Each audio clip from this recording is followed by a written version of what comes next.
tarde para você. Seja muito bem-vindo e bem-vinda. Sua consulta com hora marcada. Consulta ao doutor está no ar. A segunda-feira chegou anunciando aí o início de uma nova semana. E este é o momento que eu sempre te pergunto, como é que foi o seu final de semana? Aproveitou mais para descansar ou acabou ali se cansando ainda mais? É muito importante que a gente se perceba para que a gente consiga, de fato, ter força e coragem para iniciar, é claro, toda uma nova semana. É o dia, então, que a gente deixa separadinho na nossa agenda para a gente olhar com mais cuidado para a nossa saúde mental, que entra no foco.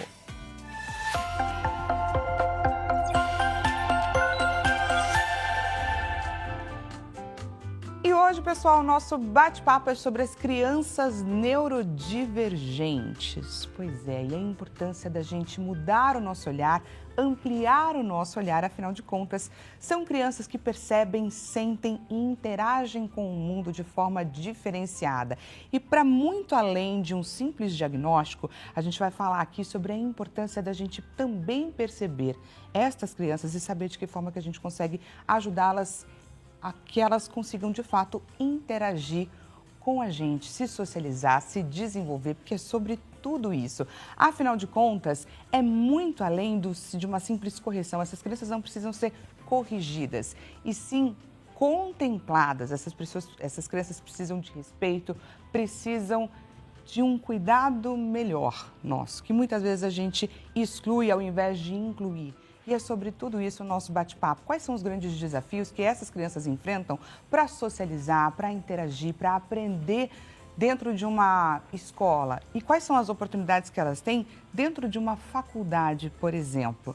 E aí a gente vai então embarcar nesse bate-papo porque é muito importante. E para além disso, a gente vai trazer um olhar aguçado para quem cuida. Afinal de contas, é preciso também olhar, falar e interagir com essas pessoas. Afinal de contas, quando a gente fala em saúde mental, os desafios são enormes, principalmente para os papais, para as mamães e para os educadores. Lembrou de alguém a quem essa nossa consulta é mais do que necessária? Nós estamos em transmissão ao vivo, gente, pelo site, que é www.hittv.com.br. Já corre e compartilha o nosso link de transmissão.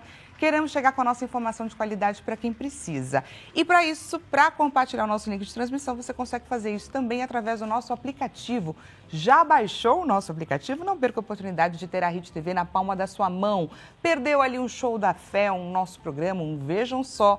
Assista no seu tempo e do seu jeito. Então baixe esse aplicativo de forma fácil, rápida e também gratuita. Por falar em oportunidade, não perca a oportunidade de interagir, é claro, com os nossos convidados. Traz pra gente a sua dúvida ou seu relato pelo DDD 11 3337 5886. Lembrando que muitas vezes, quando o assunto é bastante pessoal, talvez você não queira se expor, trazer à tona o seu nome. Então é só você deixar isso bem claro para a nossa produção, que a gente vai trazer o seu relato, tomando, é claro, todo o cuidado. Por falar em interagir, você também consegue interagir através do nosso Instagram, que é @consultaodoutorhittv. E por lá a gente pede, é claro, que você participe da nossa enquete. Está lá nos stories. Diretor João Capellini, excelente tarde. Mais uma semana começando, não só uma semana, mas um mês, que seja um mês bastante importante, um mês bom pra gente, é claro, que no Consulta ao Doutor. Coloca pra gente, por favor, a nossa enquete na tela. Então vamos lá, crianças neurodivergentes, este é o nosso tema de hoje. Qual tema, então, o subtema você quer ver aqui no nosso bate-papo? Entra lá e participa. Você quer falar sobre os desafios na socialização, sobre as oscilações emocionais ou sobre as dificuldades com relação às frustrações? Entra lá que a gente vai trazer, então, esse subtema como parte aqui do nosso bate-papo. Deixa então aproveitar para te apresentar quem são os nossos convidados desta consulta na tela. A gente começa então te apresentando a Sirlene Ferreira, que é psicóloga clínica. Atua há 26 anos na área, profissão que escolheu movida pelo interesse em compreender a mente humana. Destaca como diferencial o compromisso constante com o aprendizado e a necessidade de manter-se sempre atualizada. Entre os desafios do dia a dia, aponta o tabu que ainda existe na sociedade em relação à saúde mental, muitas vezes banalizada ou tratada ali sem a devida importância. E agora eu te apresento, gente, o Arilson Magalhães, que é neuropsicólogo. Com 3 anos de atuação profissional, direcionou sua trajetória para o atendimento infantil ainda no início da carreira, ao se identificar com a prática da análise do comportamento aplicada, ABA. Realiza a avaliação neuropsicológica com visita escolar, ampliando o olhar sobre cada caso de forma integrada. O seu trabalho é guiado pela valorização de intervenções assertivas, priorizando a efetividade acima das formalidades. Doutores, sejam muito bem-vindos ao nosso Consulta ao Doutor. Obrigada. Queria agradecer demais a presença de vocês e, antes de mais nada, que muitas vezes a gente tem dúvidas com relação, é claro, à especialização do profissional que está aqui. Queria que você falasse um pouquinho sobre o que é a neuropsicologia. Certo. A neuropsicologia é uma área que a gente trabalha com as avaliações neuropsicológicas, buscando entender o funcionamento cognitivo do indivíduo. Né? Algo que eu estava até conversando um pouco com a Sirlene. A gente trabalha com a questão de fugir um pouco dessas formalidades, né? Então, as pessoas, elas costumam correr atrás de testes específicos para situações específicas, quando na realidade a avaliação neuropsicológica, para ela ter uma assertividade, ela precisa ser feita de uma maneira completa. Então, a neuropsicologia, ela entrou na minha vida, assim, comecei a trabalhar com ABA, né, que é a análise do comportamento aplicada, em uma clínica infantil, assim que eu me formei, e percebendo a vivência das crianças, muitas avaliações feitas de forma não tão assertivas assim, e isso foi me chamando a atenção para a área da neuropsicologia. Comecei a estudar um pouco a neuropsicologia, fiz a pós-graduação em neuropsicologia, mas o meu foco é mais a neuropsicologia infantil. Então, eu faço avaliação também com adultos, mas o meu foco é mais a questão infantil, porque a avaliação neuropsicológica, ela direciona o tratamento. Quando a gente tem uma avaliação bem feita, a gente sabe por que caminho iniciar o processo terapêutico, por exemplo. E olha, eu imagino que seja assim uma luta contra o tempo no sentido de o quanto antes aquilo for detectado e identificado, maiores serão as possibilidades e os caminhos, né? E você também acaba reduzindo ali o tempo de traumas, né, criados pela criança, e a criança já começa a interagir, tendo maiores oportunidades com o espaço, não é? Sim, com certeza. E direcionar o trabalho através de uma avaliação bem feita faz total diferença, porque às vezes você inicia um processo terapêutico e talvez não seja por mau profissional, por exemplo, mau profissionalismo de quem inicia o processo. Mas se você não tem uma avaliação bem feita antes de iniciar um processo terapêutico, isso dificulta muito o teu caminho. Então, talvez você saiba os manejos, as práticas clínicas, mas você não tem um direcionamento correto porque não foi feita uma avaliação antes de iniciar esse processo, que é o que acontece muitas vezes. As pessoas iniciam o processo terapêutico sem ter feito antes uma avaliação neuropsicológica bem feita.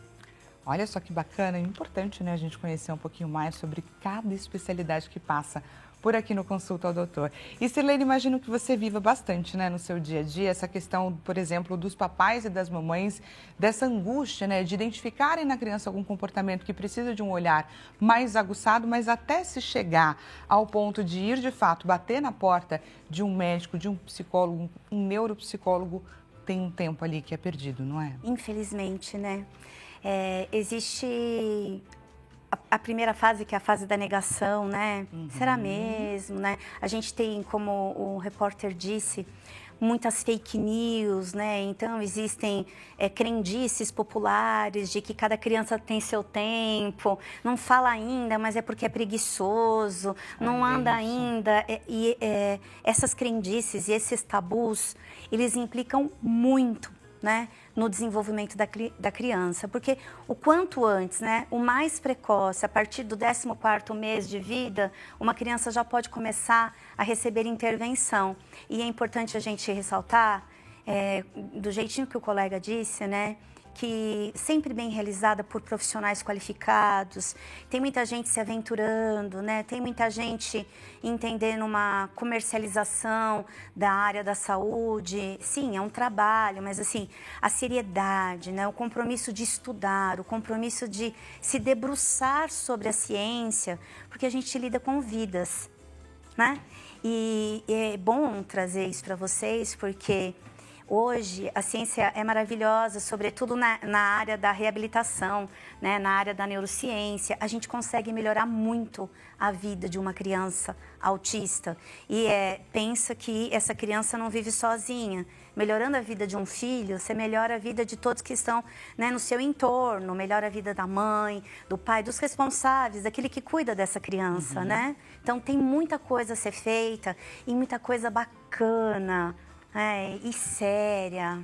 E como você mesmo disse, né, tem muita coisa a ser feita, muita coisa bacana, só que para isso é preciso informação. Sim. Porque muitas pessoas não sabem como interagir, como estimular, o que faz parte, o que não faz, o que pode ser gatilho para uma situação específica. E é tão importante a informação de qualidade nesse caso. Você trouxe apontamentos muito necessários aqui. Portanto, você que está aí nos assistindo, não perca a oportunidade, interaja com a gente, traz a dúvida, traz o relato, DDD 11 3337 5886.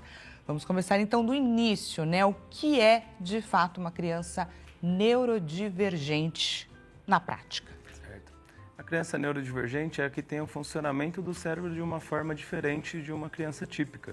Então, o neurodivergente, a neurodivergência ela não é uma doença, é uma forma diferente do cérebro funcionar.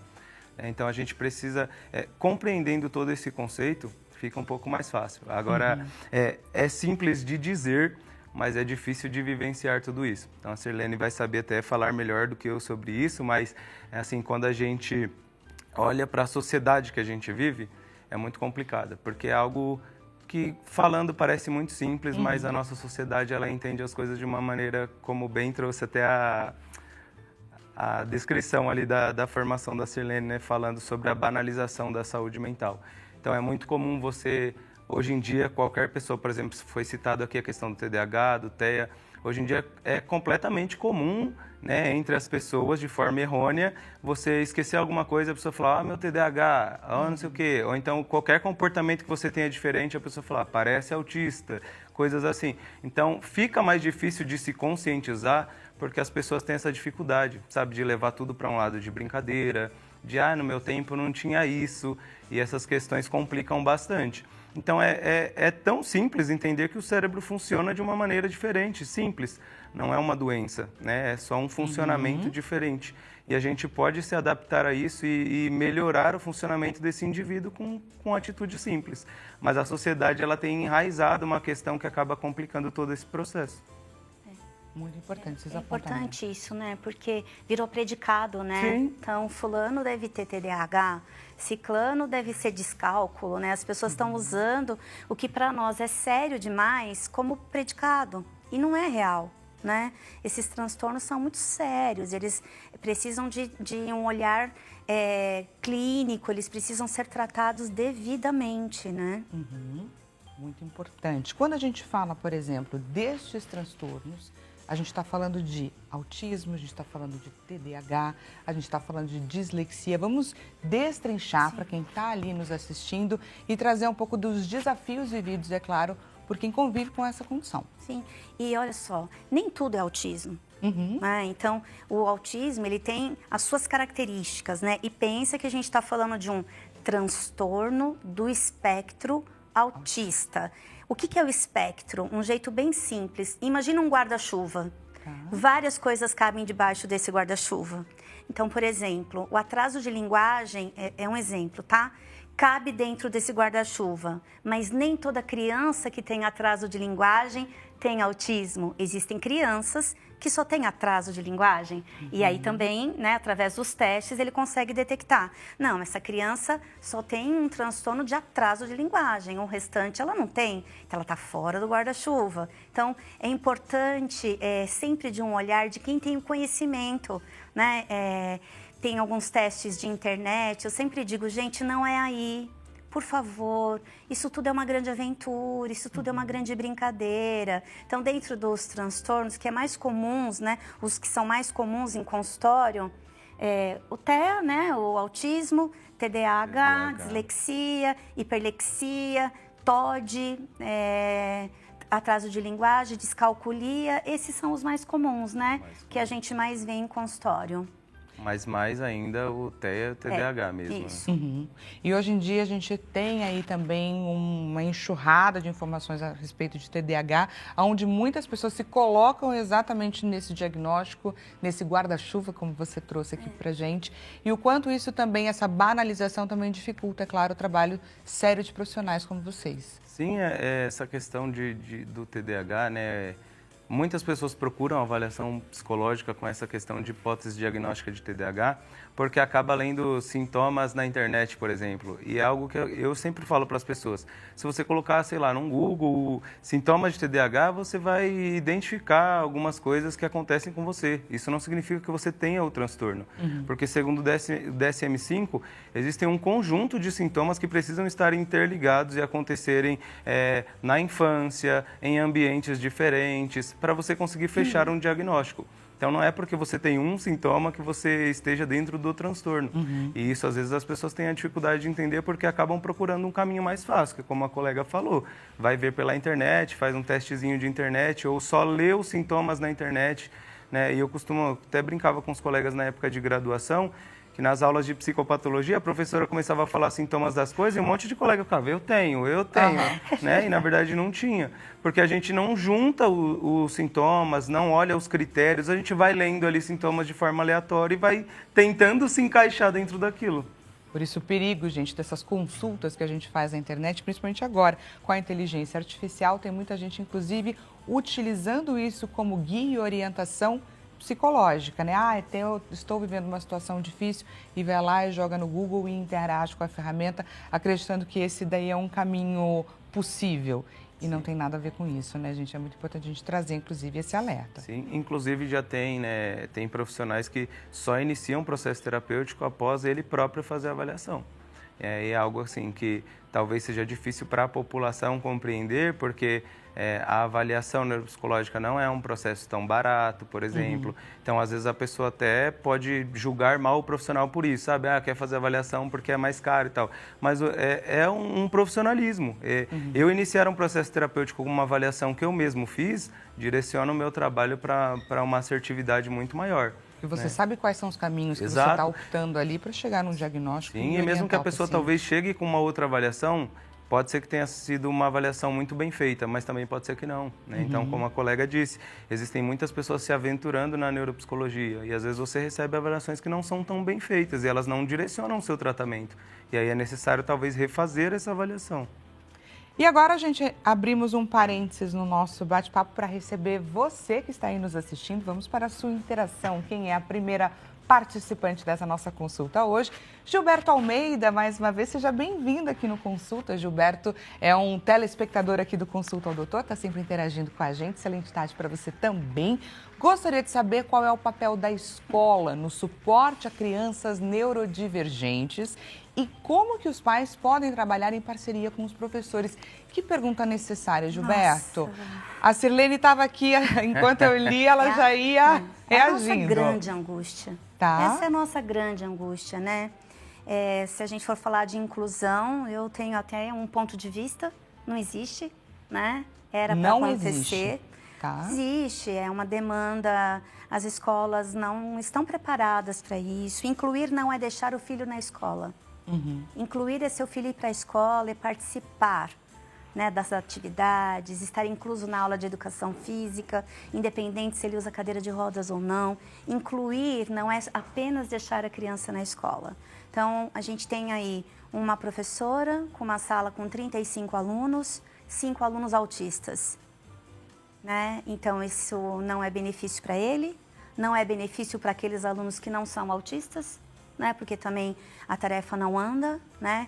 É um assunto que a gente vai deixar... Olha, se a gente pudesse vir aqui só para falar disso, eu te garanto que você tem muita coisa aí para destrinchar. É porque não tem. Então, algumas famílias conseguem mandar um atendente terapêutico, que a gente chama de AT, para a escola. Tá. Volto a falar o que o Ari disse, é custoso. A gente está falando aí de manter uma profissional com essa criança de segunda a sexta, de 4 a 5 horas por dia. Né? Já tem vínculo empregatício, você percebe que a gente, a gente já vai para outras, né, periféricos dessa conversa. Né? Então, isso é muito custoso, E qual que é o papel, por exemplo, desse atendente terapêutico? Ele faz o meio da professora com a criança. Ele vai mediar. Então, por exemplo, uma criança que tem... a maioria delas tem dificuldade na alfabetização. Não todas, a maioria tem dificuldade. Então, essa AT vai levar materiais táteis que ele possa brincar. Ela pode levar plástico, letras em plástico. Ela pode levar tinta para facilitar a compreensão. Cada criança, a gente vai trabalhar o sensorial dessa criança. Leva a letra A para ela tocar, para ela entender, porque como ela entende diferente, você acha que a professora com 35 alunos consegue fazer isso com 5, por exemplo? Até chega aonde Agora, a professora imagina uma não sala com 35, 5 crianças autistas, mais 5 ATs. Quantas pessoas tem dentro dessa sala? Olha isso. Não dá. E é interessante a pergunta do telespectador, porque ele coloca o papel da escola, né? É interessante colocar isso como o papel da escola e não do professor, porque, como a Silene comentou, o professor é um só com 35 crianças. Então, por mais que ele possa ter ali alguma questão de querer ajudar, de querer auxiliar, também ele não dá conta de todas essas crianças. Então, isso realmente não é um papel do professor, é um papel da escola. A escola tem que ter esse olhar, né? E o que acontece é uma condição que muitas das vezes interfere até no processo terapêutico em si, porque às vezes a conduta dentro do ambiente escolar ela acaba reforçando comportamentos interferentes da criança e que a gente não vai conseguir trabalhar só com 1 hora de terapia por semana, às vezes, dependendo da frequência da criança na clínica, você não vai conseguir modificar um comportamento que ele é reforçado na escola de segunda a sexta durante 5 horas. Então fica muito complicado. O ideal seria existir uma parceria, né? Pelo menos um diálogo entre escola, família e a clínica, e o ambiente terapêutico, para todos caminharem na mesma direção. Isso facilitaria muito o processo. E que desafio, né? Porque aí acaba sendo um investimento perdido caso você não tenha o respaldo da escola enquanto instituição. E aí reforçando essa ideia de que não é só a professora ou o professor que tem essa responsabilidade. Exato. E a família, obviamente, tem que vir a caminhar junto. E, por exemplo, se é uma escola tradicional, como a maioria das nossas escolas, se a gente falar de rede pública, por exemplo, são ensinos tradicionais. É muito difícil o neurodivergente funcionar. Né? Eles vão funcionar com metodologias mais humanistas, né? E que a gente não tem uma escola pública Frenet, a gente não tem uma escola pública Waldorf, porque a gente sai do tradicional, percebe? Né? Então, assim, é um tema ainda que precisa ser muito discutido, precisa ser muito pensado, de fato, mas a gente tem esperança, né, de que isso aconteça. Não pode perder. Exatamente, não pode perder, porque senão é como se você permitisse que aquilo continuasse daquela forma e não houvesse transformação. Sim. Muito pelo contrário, quanto mais programas com profissionais como vocês, trazendo essa problemática, com indagações como o do Gilberto, participação dele, levantando essa bola, trazendo esse questionamento, isso é mais funcional e isso pode vir a possibilitar uma transformação lá na frente. Todas as pessoas que convivem com essa criança, eles precisam estar inteirados nesse processo, todos. Né? Então, a criança, ela passa... O lugar onde ela vai passar menos tempo é na clínica.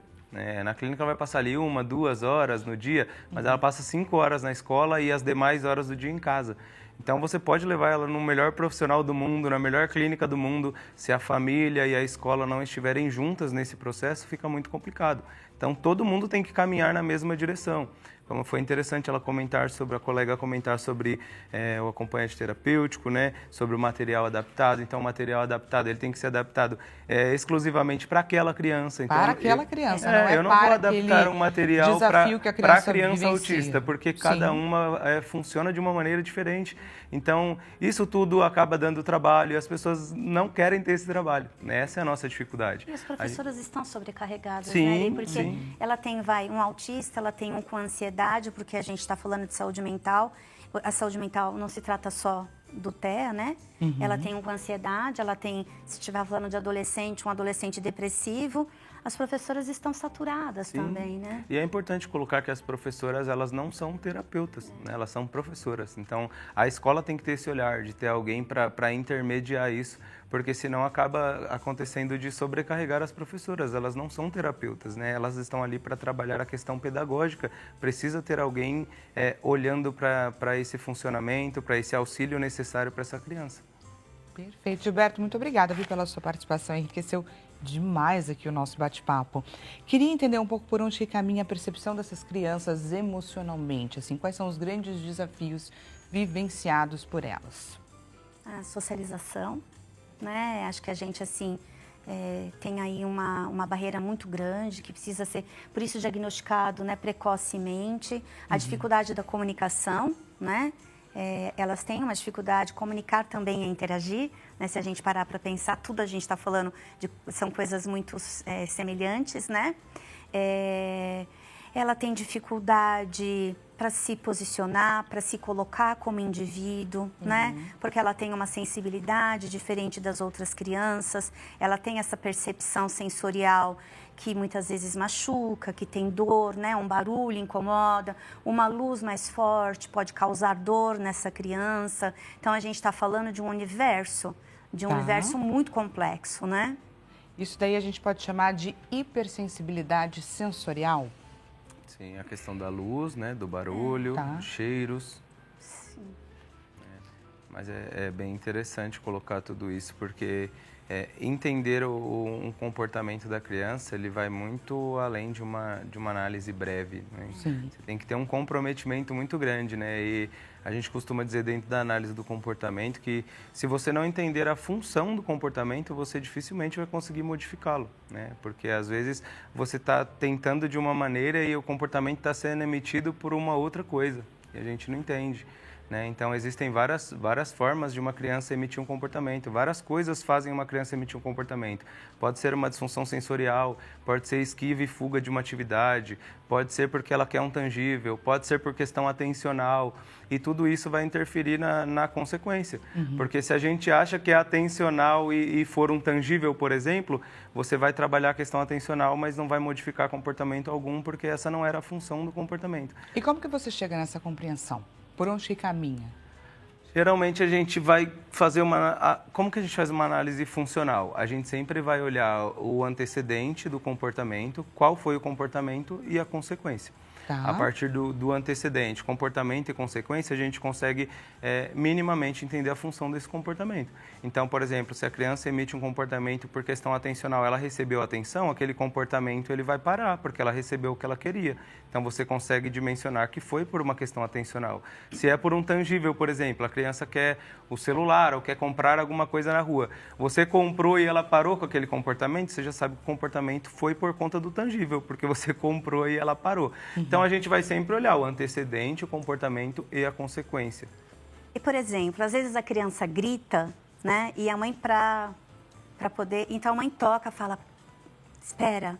Às vezes a criança nem quer nada, ela só quer o toque da mãe, né? É disso que ele está falando. É o sensorial. É que, às vezes, um grito não é nem porque ela deseja alguma coisa. Às vezes, tudo que ela quer é que a mãe toque. E ela vai continuar gritando porque ela quer mais uma vez que a mãe toque, né? Então, pra gente... nada é para todos, compreende? Nem todo grito significa a mesma coisa, né? Às vezes tudo que a criança quer é ouvir a mãe dizer: o que você quer? Ela só gosta desse tom, então ela vai gritar de novo e a mãe: o que você quer? E ela vai continuar gritando porque ela quer ouvir ela tá sendo isso. reforçada. Ela tá adorando ouvir isso, exato. né? Então, que bacana, gente. Cada criança vai ter um jeito, né? Exato. Cada Por isso a criança importância da mãe e do pai, ou quem estiver cuidando, de estar ali inteiro, né? É muito cansativo, viu? Para entender, para interpretar, né? Cada sinal. Voltando um pouquinho na questão do telespectador, né? Que além do papel da escola, ele comentou como é que os pais poderiam acompanhar tudo isso, que também é algo bem interessante. Então, assim, inúmeras vezes chegavam pais na clínica com esse questionamento, sabe? Da criança estar tendo comportamento interferente na escola e os pais não saberem o que fazer, procurar uma ajuda e tal. É muito importante saber qual foi a consequência, o que aconteceu após esse comportamento. Porque a gente consegue saber se esse comportamento está sendo reforçado ou não, que é o que a Selena acabou de falar. Então, às vezes, a criança está querendo aquele toque. Ela recebeu o toque, ela não vai parar de emitir esse comportamento, porque ela está conseguindo o que ela queria através disso. E na escola, o que acontece? E, às vezes, não é nem por por questão de má vontade da escola nem nada, mas o que acontece muitas vezes? A criança tem um comportamento, por exemplo, agressivo, que por vezes é comum dentro do espectro autista. Então a criança tem um comportamento agressivo. O que a maioria das escolas fazem, e aqui eu não posso generalizar, mas o que a maioria faz? Às vezes tira a criança da sala. E se a criança não quer participar daquele ambiente, porque talvez não esteja tão confortável para ela e ela conseguiu sair, por exemplo, com a agressividade, ela não vai parar de ser agressiva nesse ambiente, porque ela conseguiu sair do ambiente através da agressividade. Então, isso é o papel do AT, intermediar tudo isso, sabe? Talvez a professora com 35 crianças na sala seja meio difícil ela compreender isso individualmente. E aí tem que ter alguém para ter esse feeling ali no meio, sabe? Exatamente. De falar, se tirar ela agora... cuidado e esse olhar que é tão necessário. Vamos para mais participação da nossa audiência na tela. Agora vamos ver quem participa é a Lúcia Borges, do Paraná. Seja muito bem-vinda, viu, Lúcia? Boa tarde para você também. Uma criança de 1 ano e 9 meses conhece cores, já é sociável, porém meu filho costuma brincar sozinho, debaixo de mesa, sempre guardando os carrinhos dentro de objetos e não fala nada ainda. Eu tenho motivos para me preocupar? Eu estou com medo. De que forma que a gente consegue trazer uma certa orientação, então, para a Lúcia? Bom, então precisa ver, já foi conversado com o pediatra, né? Olha, já passou do tempo, já era para estar balbuciando, já dava para pedir, né, a mamadeira. Não quero mamadeira, mas já dava para dizer, quero tetê, mamãe, papai. Né? O pediatra já conversou com ele? Ele já deu alguma orientação? Se sente insegura? Converse com um profissional da área da saúde mental. Né? Pode buscar, e aí eu sugiro inclusive que busque um psiquiatra infantil, um neurologista infantil, pessoas que trabalham, né, com crianças neurodivergentes. E aí vai seguir talvez um roteiro, vai fazer a avaliação, vai ver o que tem aí, por que está atrasando a linguagem dessa criança, por que brincar sozinha para essa criança é melhor, é mais importante do que ter um colega, do que compartilhar a brincadeira.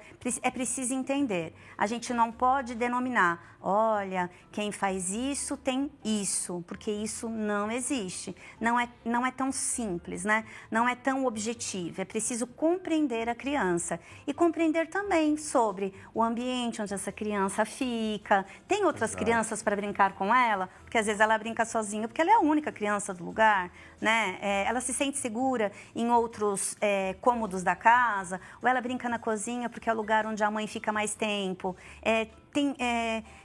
A gente tem que contextualizar essa brincadeira e contextualizar esse atraso também. Consulta, doutor, vai para um rápido intervalo, mas eu já estou te esperando.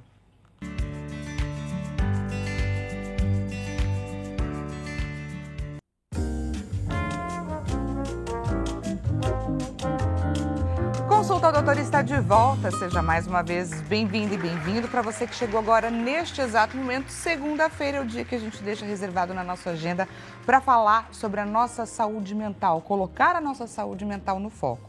E o bate-papo hoje é sobre as crianças neurodivergentes, sobre onde caminham os desafios e a importância de acolhê-las, de com muita informação, com a informação certa e de qualidade, a gente conseguir trazer um mundo melhor para essas crianças que percebem, sentem e interagem de uma forma diferente com o mundo. Mas a mudança, gente, precisa começar aqui, ó, por nós. E além de tudo, sobre os desafios, é claro, e um cuidado especial que a gente tem que ter com quem cuida. Afinal de contas, são mães, são pais que muitas vezes abrem mão, né, de carreira, enfim, de muitas coisas para estar ali, para cuidar do filho. E isso daí também é tão importante a gente falar sobre o cuidado com relação à saúde mental para eles também. Lembrou de alguém a quem essa consulta é mais do que necessária? Nós estamos em transmissão ao vivo, gente, tanto pelo site quanto pelo aplicativo. Você consegue compartilhar o nosso link de transmissão para que a gente consiga chegar com a nossa informação de qualidade para quem precisa. Fora isso, te convido a você participar dessa consulta que foi marcada com todo carinho para você. Não perca essa oportunidade. Traz para a gente a sua dúvida, traz também o seu relato. Esse espaço aqui, essa consulta foi marcada para você, então faça uso, aproveite. E aí, além disso, eu também te lembro que caso você não queira se expor, não precisa. É só você deixar claro, sinalizado para a nossa produção que a gente traz o seu relato sem te expor, trazer esse relato, é claro, de forma anônima. Te convido também a você participar da nossa enquete, está em seus minutos finais lá no nosso Instagram, então não perca a oportunidade. @consulta o Dr. Hit TV. Diretor, coloca pra gente, por favor, a nossa enquete na tela. Olha lá o que a gente quer saber de você. Nosso tema, crianças neurodivergentes. Qual, então, o subtema você quer aqui no nosso bate-papo? Falar sobre os desafios da socialização, sobre as oscilações emocionais e o que fazer diante delas? Ou sobre as dificuldades com relação às frustrações, como contornar, como lidar com tudo isso. Clica lá na alternativa que a gente traz esse ponto aqui no nosso bate-papo. Para você que chegou agora neste exato momento, deixa eu te apresentar os nossos convidados, os doutores que estão aqui dando um show, ensinando muita coisa pra gente. Sirlene Ferreira, psicóloga clínica, está aqui junto com Arilson Magalhães, neuropsicólogo. Aproveito, é claro, para agradecê-los mais uma vez por essa tarde aqui de aprendizado que nós estamos tendo. E, gente, fomos para o intervalo com a participação da Lúcia, né, que expôs aqui pra gente um questionamento que está tendo com relação ao seu filho. E no final, eu lembro que ela colocou no finalzinho, assim, da participação dela, estou com medo. Qual que é a importância da gente mudar esse pensamento da Lúcia? Afinal de contas, o quanto antes ela conseguir oferecer um atendimento de qualidade, ela vai conseguir estimular o filho, né, e trazer os melhores caminhos para ele. Começando pela Sirlene. É sair do lugar do medo, né? Talvez fazer o caminho da curiosidade. Vamos Porque o medo é comum, é daquilo que a gente não conhece. Tudo que é novo assusta, né? Exato. Freud dizia isso, né? O medo do novo. Mas penso que transitar, sair do medo e para o caminho da curiosidade, do desvendar. Vamos entender o que está acontecendo com essa criança, né? E por quê? Né? Começar a questionar. Por que ainda não está falando? Por que brinca desta maneira? Né? Será que já deram também, já mostraram outras formas de brincar? Porque às vezes, né, trata-se apenas de pequenos detalhes, né? Sim. E nem tudo é um transtorno, não é? Mas é importante. O medo não vai melhorar a qualidade de vida de ninguém. Né? Mas trazer soluções, buscar compreender, ir atrás de profissionais que de fato têm competência técnica para falar sobre isso e entender o que está acontecendo com essa criança. Sim, e tem a questão dessa comparação, né, que às vezes muitas pessoas fazem com outras crianças que às vezes nem estão no mesmo contexto familiar, né, como a Sirlene bem disse. É interessante analisar o contexto. Então, a criança não recebe os mesmos estímulos, ela não convive nos mesmos ambientes. Então, é meio difícil você olhar para uma criança e falar, ela com essa idade já faz X coisas e a outra não. Então, é mais interessante você acompanhar os marcos de desenvolvimento da criança, né? Procurar em fontes confiáveis os marcos de desenvolvimento da criança, o que é esperado para uma criança daquela idade já estar fazendo, e aí sim procurar uma ajuda profissional, como a Sirlene bem disse, de profissionais capacitados que possam orientar de forma segura. Né? Porque às vezes as pessoas falam não por maldade, mas mas o meu filho nessa idade já fazia tal coisa, gera preocupação. Qual que é o pai, qual que é a mãe que não fica preocupado com uma situação dessa? E a gente compara em diversas situações da nossa vida, e a grande questão é sobre isso, né? Não devemos ficar comparando. A gente tem, é claro, que ter a informação para a gente ter como referência e saber o momento certo e a hora certa de buscar ajuda, mas o comparar não é bacana. Sim. E, Lúcia, eu fiz questão de falar novamente sobre a sua participação, porque me chamou a atenção ali o finalzinho da sua frase. E a gente tem medo daquilo que a gente não conhece. Portanto, não perca tempo, vai atrás de conhecimento, e o quanto antes você também souber e a forma como você conseguir de orientar e tudo mais, vai ser muito melhor, tanto para você quanto para ele. Não tenha dúvidas disso. Obrigada, viu, pela sua participação. E vamos para mais participação da nossa audiência na tela. Então vamos lá, quem participa agora, recebemos uma participação anônima. Boa tarde para você também, obrigada, viu, por ter digitado e participado aqui. Tenho um sobrinho de 5 anos com autismo severo, mas os pais demoraram muito para aceitar e encaminhar a criança para o tratamento especializado, mesmo os familiares apontando essa necessidade. Imagino que esse seja um quadro bastante comum, né, no dia a dia de vocês. E é compreensível, como a gente disse, o medo do novo, né? Sempre uma expectativa de que as coisas possam mudar. Vamos esperar mais um pouco, vamos ver quando ele fizer 2 aninhos se melhora, 3. Não cabe julgamento, né? A mãe não pode ser julgada, nem o pai, porque as pessoas também sofrem com tudo aquilo que é diferente, né? Tem um sofrimento muito forte, né? O papel dos responsáveis aí. Nós, mães, sofremos quando a gente sabe que tem alguma coisa que não está bem do jeitinho que a gente previa que deveria estar, né? Tem um texto muito bonito que se chama Bem-vindo à Holanda, e brevemente é um texto que todas as pessoas se preparam para fazer uma viagem para a Itália. E aí está traduzindo o que é uma gestação, um maternar atípico, né? O que é ser mãe de uma criança com TEA. Então ela diz que todas as pessoas se preparam para viajar para a Itália e ela vê todo mundo preparado para chegar na Itália. E de repente ela é a única que desce na Holanda. E ela se questiona, e agora? Eu não me preparei para ir para a Holanda, eu me preparei para ir para a Itália. Mas ela descobre que na Holanda tem coisas lindas também. Então, às vezes a sua viagem, ela não terminou como a das outras. Mas, de repente, tem muita coisa boa aí também que pode sair, né? Com o estímulo certo, né? Um tratamento adequado. Gente, o autismo não é o carimbo de que essa criança é fracassada. Por favor, esqueçam isso. Né? Isso não existe. Eles têm, a gente precisa descobrir o que tem de bom ali, o que dá para ser estimulado, o que dá para ser desenvolvido nessa criança. Hoje a ciência já consegue trabalhar isso. Então, não fique com medo. Também não vamos julgar quem não conseguiu buscar antes. Exatamente, que é muito importante também. Sim, e tem esse período que a Silene tinha comentado antes da negação, né? Para os pais é bem difícil você... Principalmente quando isso vem de pessoas que não são, talvez, especializadas no assunto. E as pessoas falam para querer ajudar, mas só quem convive com isso que sabe a dificuldade que é alguém, um familiar, olhar e falar que o seu filho tem algo diferente, que você precisa procurar ajuda. Ninguém gosta de ouvir isso. Né? Isso gera um impacto emocional também nos pais e talvez até dificulte essa busca pela ajuda, sabe? Porque é meio complicado ouvir isso vindo de alguém. Mesmo que a fala seja para ajudar, mas quem está ouvindo às vezes não está preparado, como esse texto que ela falou, para receber esse tipo de fala, né? E a intenção da pessoa talvez seja boa, seja das melhores possíveis, mas é complicado para quem está ouvindo. Então, é necessário a gente compreender todo o cenário, né? Da necessidade que a criança tem de receber um auxílio, né? De receber uma ajuda, mas também de entender que os pais não estão tão preparados para receber uma notícia como essa, por exemplo.